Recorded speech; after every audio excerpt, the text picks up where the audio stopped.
To turn on edge lighting on the Samsung A37 5G, you will have to open the system settings. Right now go for notifications and select notification pop-up style.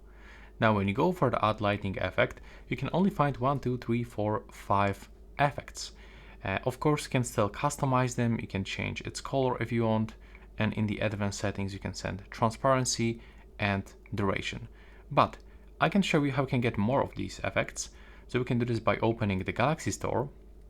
Now go for apps and you have to search for this application Good Lock. Now just download this and open on your Samsung A37 5G. And now you have to find and download Edge Lighting Plus plugin by clicking on this icon. So now you will have to just go for this.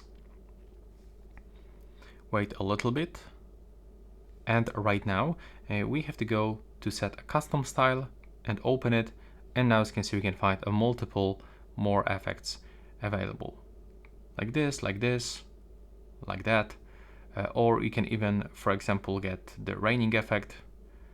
And when you click on the plus, well, you can even add something different, for example like this one.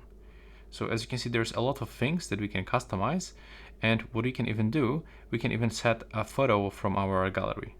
So even you can do something like this. And now once you actually make a change, you will have to click done over here, and that will be finished. And here you can also find a lot of other things if you want to use them.